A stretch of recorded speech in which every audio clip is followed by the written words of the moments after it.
Welcome back to Bible quiz Kannada. ಮೊದಲನೇ ಪ್ರಶ್ನೆ, ತೀತನಿಗೆ ಪತ್ರವನ್ನು ಬರೆದವರು ಯಾರು? ನಿಮ್ಮ ಆಪ್ಷನ್ಸ್: ಎ ಲೂಕ, ಬಿ ಪೇತ್ರ, ಸಿ ಪೌಲ, ಡಿ ಯೋಹಾನ.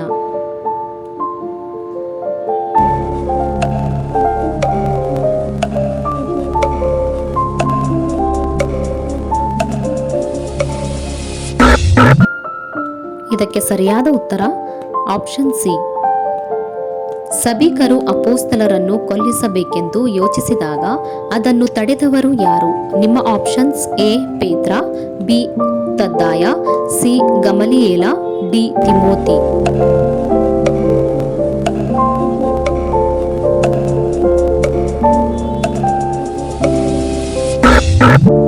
ಸರಿಯಾದ ಉತ್ತರ ಆಪ್ಷನ್ ಸಿ.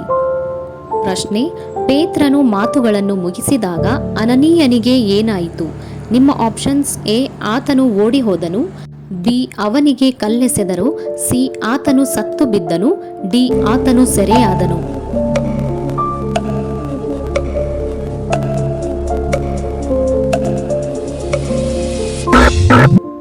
ಉತ್ತರ ಆಪ್ಷನ್ ಸಿ. ಆಗ ಪೇತ್ರನು, ಅನನೀಯ, ಸೈತಾನನು ನಿನ್ನ ಹೃದಯದಲ್ಲಿ ತುಂಬಿಕೊಂಡದ್ದೇನು? ನೀನು ಯಾಕೆ ಆ ಹೊಲದ ಕ್ರಯದಲ್ಲಿ ಕೆಲವನ್ನು ಬಚ್ಚಿಟ್ಟುಕೊಂಡು ಪವಿತ್ರಾತ್ಮನನ್ನು ವಂಚಿಸಬೇಕೆಂದಿದ್ದಿ? ಆ ಆಸ್ತಿ ಇದ್ದಾಗ ನಿನ್ನದಾಗಿಯೇ ಇತ್ತಲ್ಲವೇ? ಮಾರಿದ ಮೇಲೆಯೂ ಬಂದ ಹಣವು ನಿನ್ನ ಅಧೀನದಲ್ಲೇ ಇತ್ತಲ್ಲವೇ? ನೀನು ಈ ಕಾರ್ಯವನ್ನು ನಿನ್ನ ಹೃದಯದಲ್ಲಿ ಯೋಚಿಸಿಕೊಂಡದ್ದು ಯಾಕೆ? ನೀನು ಸುಳ್ಳಾಡಿದ್ದು ಮನುಷ್ಯರಿಗಲ್ಲ, ದೇವರಿಗೆ ಆಡಿದಿ ಅಂದನು. ಈ ಮಾತುಗಳನ್ನು ಅನನೀಯನು ಕೇಳಿದ ಕೂಡಲೇ ಬಿದ್ದು ಪ್ರಾಣ ಬಿಟ್ಟನು. ಅಪೊಸ್ತಲರ ಕೃತ್ಯಗಳು 5:4. ಮುಂದಿನ ಪ್ರಶ್ನೆ, ಅನನೀಯನ ಹೆಂಡತಿಯ ಹೆಸರು ಏನು? ನಿಮ್ಮ options: A Mildred, B Rahab, C Zipporah, D Leah.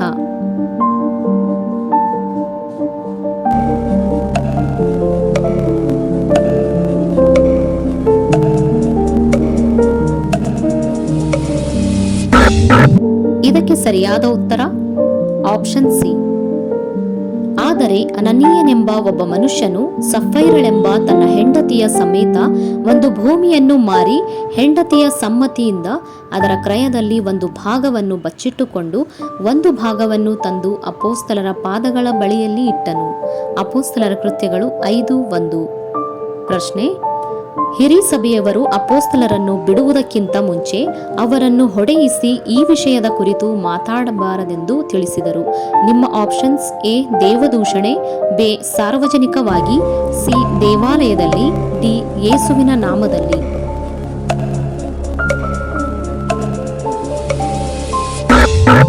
ಇದಕ್ಕೆ ಸರಿಯಾದ ಉತ್ತರ ಆಪ್ಷನ್ ಡಿ. ಅವರು ಅವನ ಮಾತಿಗೆ ಒಪ್ಪಿ ಅಪೊಸ್ತಲರನ್ನು ಕರೆಸಿ ಹೊಡಿಸಿ ಯೇಸುವಿನ ಹೆಸರನ್ನು ಹೇಳಿ ಮಾತಾಡಬಾರದೆಂದು ಅಪ್ಪಣೆ ಕೊಟ್ಟು ಅವರನ್ನು ಬಿಟ್ಟು ಬಿಟ್ಟರು. ಅಪೊಸ್ತಲರ ಕೃತ್ಯಗಳು 5:40. ಅನನೀಯನ ಹೃದಯದಲ್ಲಿ ಸುಳ್ಳನ್ನು ಇಟ್ಟವರು ಯಾರು? ನಿಮ್ಮ ಆಪ್ಷನ್ಸ್: ಎ ಆತನ ಹೆಂಡತಿ, ಬಿ ಸೈತಾನ, ಸಿ ಯಾಜಕರು, ಡಿ ಪೇತ್ರ.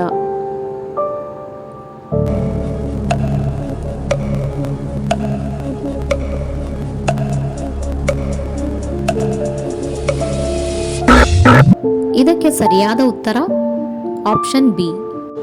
ಪ್ರಶ್ನೆ, ಸೆರೆಮನೆಯ ಬಾಗಿಲುಗಳನ್ನು ತೆಗೆದು ಅಪೊಸ್ತಲರನ್ನು ಬಿಡುಗಡೆ ಮಾಡಿದವರು ಯಾರು? ನಿಮ್ಮ ಆಪ್ಷನ್ಸ್: ಎ ಅನನೀಯ, ಬಿ ಯೋಹಾನ, ಸಿ ಪೇತ್ರ, ಡಿ ದೇವದೂತನು.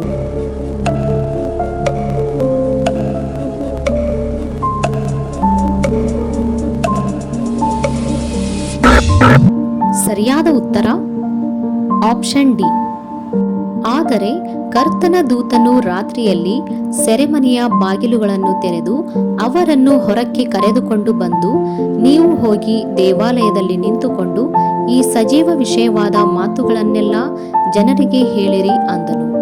ಅಪೊಸ್ತಲರ ಕೃತ್ಯಗಳು 5:19.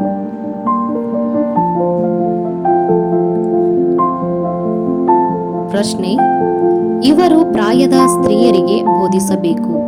ನಿಮ್ಮ ಆಪ್ಷನ್ಸ್: ಎ ಸಭಾಧ್ಯಕ್ಷರು, ಬಿ ವೃದ್ಧರು, ಸಿ ವೃದ್ಧ ಸ್ತ್ರೀಯರು, ಡಿ ಪ್ರವಾದಿಗಳು.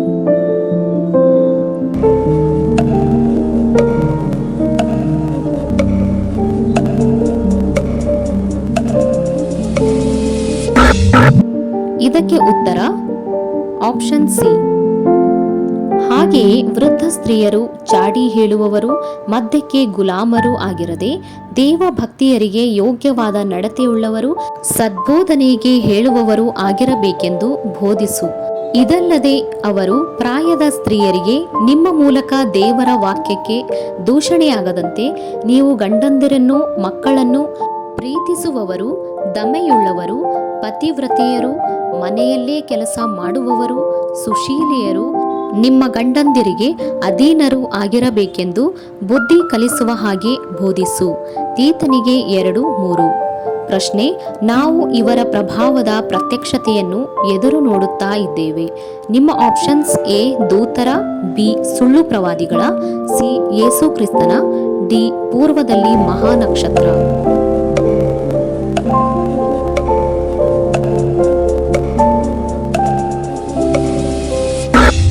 ಇದಕ್ಕೆ ಸರಿಯಾದ ಉತ್ತರ ಆಪ್ಷನ್ ಸಿ.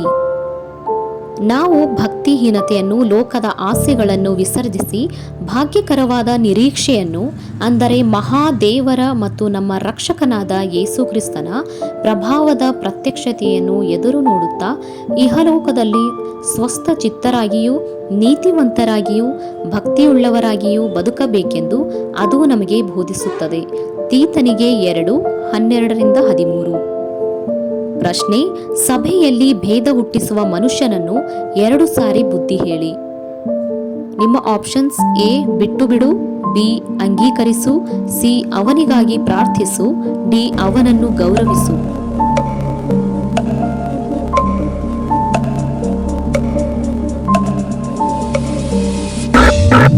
ಸರಿಯಾದ ಉತ್ತರ ಆಪ್ಷನ್ ಎ. ಸಭೆಯಲ್ಲಿ ಭೇದ ಹುಟ್ಟಿಸುವ ಮನುಷ್ಯನನ್ನು 2 ಸಾರಿ ಬುದ್ಧಿ ಹೇಳಿದ ಮೇಲೆ ಬಿಟ್ಟು ಬಿಡು. ಅಂಥವನು ಸನ್ಮಾರ್ಗ ತಪ್ಪಿದವನೂ ಪಾಪ ಮಾಡುವವನೂ ಆಗಿದ್ದಾನೆ. ತೀತನಿಗೆ 3:10. ಪ್ರಶ್ನೆ: ನಾವು ಇದರಿಂದ ನೀತಿವಂತರೆಂದು ನಿರ್ಣಯಿಸಲ್ಪಟ್ಟೆವು. ನಿಮ್ಮ ಆಪ್ಷನ್ಸ್: ಎ. ಧರ್ಮಶಾಸ್ತ್ರದಿಂದ, ಬಿ. ನಮ್ಮ ಕೆಲಸಗಳಿಂದ, ಸಿ. ಭಯದಿಂದ, ಡಿ. ದೇವರ ಕೃಪೆಯಿಂದ.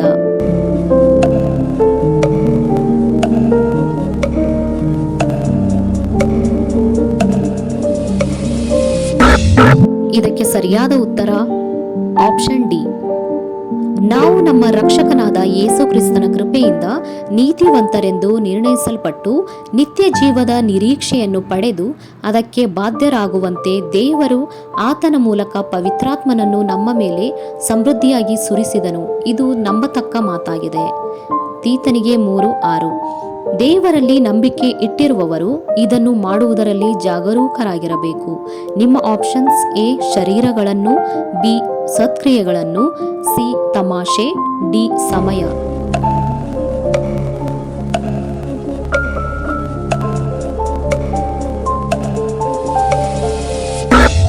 ಸರಿಯಾದ ಉತ್ತರ ಆಪ್ಷನ್ ಬಿ. ಧರ್ಮಶಾಸ್ತ್ರ ವಿಷಯವಾದ ವಾಗ್ವಾದಗಳು, ಜಗಳಗಳು.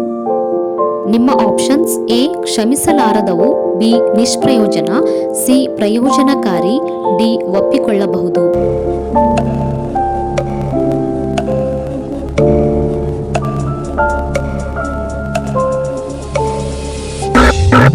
ಸರಿಯಾದ ಉತ್ತರ ಆಪ್ಷನ್ ಬಿ. ಆದರೆ ಬುದ್ಧಿ ಇಲ್ಲದ ವಿತರ್ಕಗಳಿಗೂ, ವಂಶಾವಳಿಗಳಿಗೂ, ಜಗಳಗಳಿಗೂ, ಧರ್ಮಶಾಸ್ತ್ರದ ವಿಷಯವಾದ ವಾಗ್ವಾದಗಳಿಗೂ ದೂರವಾಗಿರು. ಅವು ನಿಷ್ಪ್ರಯೋಜನವೂ ವ್ಯರ್ಥವೂ ಆಗಿವೆ. ತೀತನಿಗೆ 3:10. ಪ್ರಶ್ನೆ: ನಾವು ಮೊದಲು ಕೆಟ್ಟತನ, ಹೊಟ್ಟೆ ಕಿಚ್ಚು, ಅಸಹ್ಯರು ಮತ್ತು ಇದನ್ನು ಮಾಡುವವರು ಆಗಿದ್ದೆವು. ನಿಮ್ಮ ಆಪ್ಷನ್ಸ್: ಎ. ಹಣವನ್ನು ಪ್ರೀತಿಸುವವರು, ಬಿ. ಬಲಹೀನರು, ಸಿ. ಒಬ್ಬರನ್ನೊಬ್ಬರು ಹಗೆ ಮಾಡುವವರು, ಡಿ. ಆದರೂ ನಿರೀಕ್ಷೆ ಇದ್ದವರು.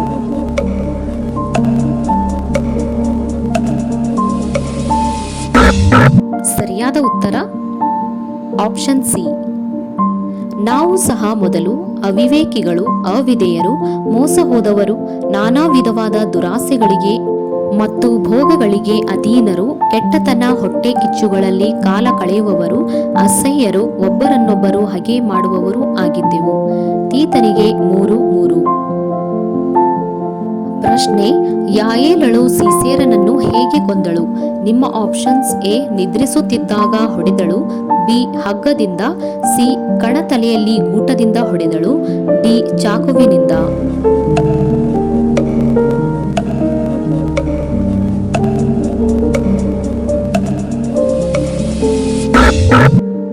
ಇದಕ್ಕೆ ಸರಿಯಾದ ಉತ್ತರ ಆಪ್ಷನ್ ಸಿ.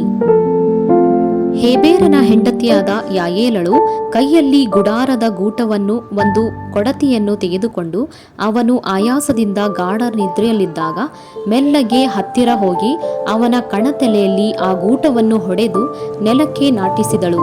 ಅವನು ಸತ್ತನು. ನ್ಯಾಯಸ್ಥಾಪಕರು 4:21.